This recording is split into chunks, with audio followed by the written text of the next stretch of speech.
Plus unexplained haemoglobin loss, unexplained weight loss या फिर inability to eat, changes in bowel habit, ये बहुत important symptoms है जिसको बिल्कुल बड़ी आंत में कोई बीमारी होने पर उसका कार्य प्रभावित होता है और अगर वो बीमारी कैंसर हो तो स्थिति और भी गंभीर हो जाती है। यूएसए जैसे कंट्री में रेगुलर स्क्रीनिंग प्रोग्राम्स है जो पहले 50 की उम्र से आफ्टर 50 ये स्टार्ट होते थे, बट अभी उन्होंने 45 की एज कर दी है। New guidelines say most people should start colorectal cancer screening earlier. The American Cancer Society says testing for men and women at average risk should begin at age 45 instead of 50. आपको लगेगा सब ठीक है, पर अंदर ही अंदर ये कैंसर साइलेंटली ग्रो करता रहेगा and directly it will present in a later stage. यहाँ पे many times it is too late.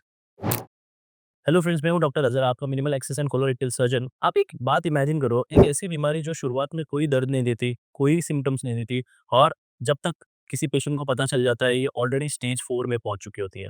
जी हाँ, मैं बात करने वाला हूँ आज कोलोरेक्टल कैंसर और उसके प्रिवेंशन के बारे में। कोलोरेक्टल कैंसर दुनिया का थर्ड मोस्ट कॉमन कैंसर हो गया है और second most biggest killer cancer है। इंडिया में भी 60% of the patient directly stage 3 या 4 में ही डायग्नोस होता है। अब बहुत इंपॉर्टेंट शॉकिंग बात, ये कैंसर हाईली प्रिवेंटेबल है। अगर आप टाइम पे स्क्रीनिंग करोगे तो ये कैंसर को आप अर्ली स्टेजेस में डायग्नोस कर सकते हो एंड इफेक्टिवली ट्रीट कर सकते हो। बट फ़ायदा क्या होगा अर्ली स्टेज में डायग्नोस करने का? फ़ायदा ये होगा कि आपका लाइफ स्पैन इसकी वजह से कम नहीं होगा। आज की वीडियो में हम समझेंगे कि कोलोरेक्टल कैंसर होता क्या है, स्क्रीनिंग कब करनी चाहिए, किसे करनी चाहिए और कैसे करनी चाहिए, और इंडिया में अवेयरनेस की अभी भी इतनी कमी क्यों है। हिस्टोरिकली अगर हम देखेंगे तो यूएसए जैसे कंट्री में रेगुलर स्क्रीनिंग प्रोग्राम्स है जो पहले 50 की उम्र से आफ्टर 50 ये स्टार्ट होते थे, बट अभी उन्होंने 45 की एज कर दी है। तो यूएस में स्क्रीनिंग कैसे होती है? यूएस में कोलोनोस्कोपी के जरिए से स्क्रीनिंग करते हैं कोलोरेक्टल कैंसर की, और इस स्क्रीनिंग प्रोग्राम की वजह से कोलोरेक्टल कैंसर के केसेस में 40% की गिरावट आई है, और death due to colorectal cancer is reduce to 53%। लेकिन इंडिया में हम सिम्टम्स का वेट करते हैं और we don't even think that it can be a cancer, because हमें लगता है हमें कुछ नहीं हो सकता। ये वही डिफरेंस है जो एक टेस्ट और एक आईसीयू के बेड के बीच में होता है। कोलोरेक्टल कैंसर क्या होता है? लार्ज इंटेस्टाइन, हमारा जो कोलोन है, right from the caecum ascending colon transverse descending sigmoid and rectum, इस पूरे लार्ज इंटेस्टाइन के अंदर जब कैंसर डेवलप होता है हम उसे कोलोरेक्टल कैंसर कहते हैं। शुरुआत होती है एक छोटे से फ्लैश से जिसको हम पॉलिप कहते हैं, और वही पॉलिप आगे चल के कैंसर का पूरा रूप ले लेता है। पॉलिप्स नॉन कैंसरस होते हैं लेकिन टाइम के साथ साथ वो कैंसरस में कन्वर्ट हो जाते हैं। अगर अर्ली स्टेज में हम उसे डिटेक्ट करेंगे पॉलिप्स को तो हम उसे इजीली रिमूव कर सकते हैं उसके कैंसर में कन्वर्ट होने से पहले। इंडिया में लोग तब प्रेज़ेंट करते हैं जब ज़्यादा दर्द होने लगता है या फिर उनका खाना रुक जाता है या मोशन से रुक जाता है या बहुत सारा वेट लॉस होने लगता है, and most of the time जब हम डायग्नोस करते हैं तो पेशेंट ऑलरेडी स्टेज 3 या स्टेज 4 में पहुंच चुका रहता है in an advance stage. USA में 40% लेस इंसिडेंट हो गया है, 53% डेथ रेट कम हो गया है बिकॉज़ ऑफ स्क्रीनिंग, और ये अमेरिकन कैंसर सोसाइटी का डेटा है। लेकिन इंडिया में 60% ऑफ द टाइम जो पेशेंट्स आते हैं वो थर्ड या फोर्थ स्टेज में ही डिटेक्ट होते हैं। इसके पीछे का रीज़न ये है कि there is no awareness. This video intend to create more and more awareness for the screening of colorectal cancers. हमारे इंडिया में अनफॉर्चुनेटली कोई भी प्रकार का कोलोरेक्टल कैंसर्स की स्क्रीनिंग का प्रोग्राम एग्जिस्ट नहीं करता ऑन अ नेशनल लेवल। छोटे-छोटे इंस्टीट्यूट्स हैं जो अपने-अपने लेवल पे करते हैं screenings, but there is no nationalised screening programme available for us. In Japan 70% of the cases are diagnosed in early stages because वहाँ पे नेशन वाइड स्क्रीनिंग की जाती है। अगर आप स्टेज वाइज़ सर्वाइवल रेट देखोगे, अगर कोलोरेक्टल कैंसर को स्टेज 1 में डायग्नोज़ करते हैं तो 90% से ज़्यादा 5 ईयर सर्वाइवल रेट है। बट वही अगर आप स्टेज 4 में डायग्नोज़ होते हो तो 10 टू 15% का ही सर्वाइवल रेट है। डेविटा टेक्स्ट बुक ऑफ ऑन्कोलॉजी। सोचने वाली बात ये है, जब टेस्ट सिंपल है पहले से और इंश्योरेंस में कवर्ड है, तो लोग स्क्रीनिंग करवाने से क्यों डरते हैं? इसका आंसर ये है कि लोगों को बहुत सारे मिसकंसेप्शंस होते हैं, फियर होता है, and many a times colorectal cancer screening is ignored not only by the patients but also बहुत सारे doctors. Unexplained haemoglobin loss, unexplained weight loss या फिर inability to eat, changes in bowel habit, ये बहुत important symptoms है जिसको बिल्कुल भी इग्नोर नहीं करना चाहिए। बहुत सारे मिथ ऐसे हैं जैसे कि सिम्पटम्स नहीं है तो फिर क्यों चेक करवाना है?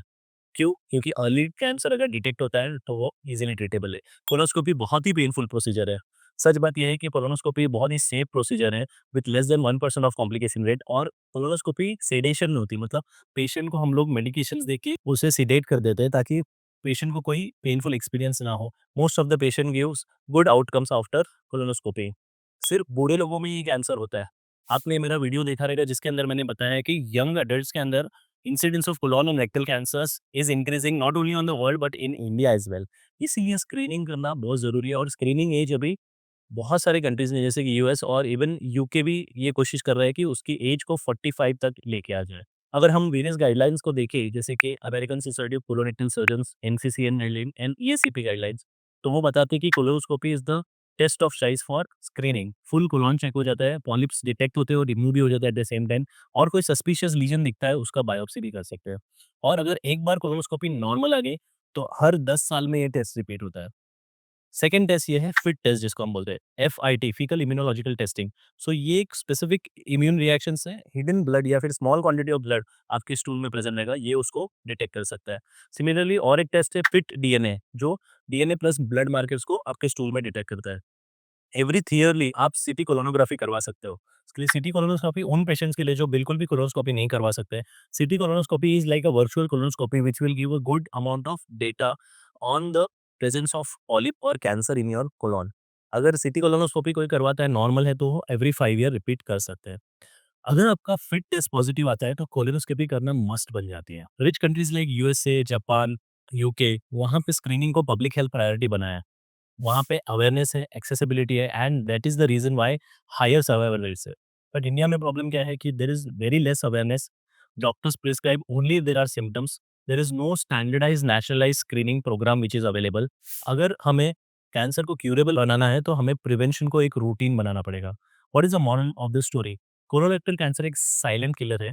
आपको लगेगा सब ठीक है पर अंदर ही ये कैंसर साइलेंटली ग्रो करता रहेगा and directly it will present in a later stage. यहाँ पे many times it is too late. एक सिंपल सा स्टूल ऑकल्ट ब्लड टेस्ट या फिर एक फिट टेस्ट या फिर एक कोलोनोस्कोपी करवाना आपको बड़े खतरे से बचा सकती है। What are the future outlooks? अगर हर इंडियन पेशेंट को 45 के बाद एक टेस्ट करवाना जरूरी है तो कितनी जानें बच सकती है? कैंसर अवेयरनेस सिर्फ रिबन पहनने से नहीं होता बल्कि सही एक्शन लेने से होता है। March is colorectal cancer awareness month. वहाँ पे हम ब्लू वेयर करते हैं but more importantly we have to take right action at the right time. आप या आपके पेरेंट्स 45 के हो गए हैं या फिर आप अपने डॉक्टर से स्क्रीनिंग के बारे में जान सकते हो। अगर ये वीडियो आपको यूज़फुल लगा तो लाइक, शेयर एंड कमेंट कीजिए। सब्सक्राइब कीजिए बेयर वाइटल्स को जहाँ पे हम लोग साइंस बेस्ड फैक्ट्स को प्रमोट करते हैं। कमेंट में लिखो क्या आपने या आपके किसी फैमिली मेंबर ने स्क्रीनिंग करवाई है। For more such information videos please follow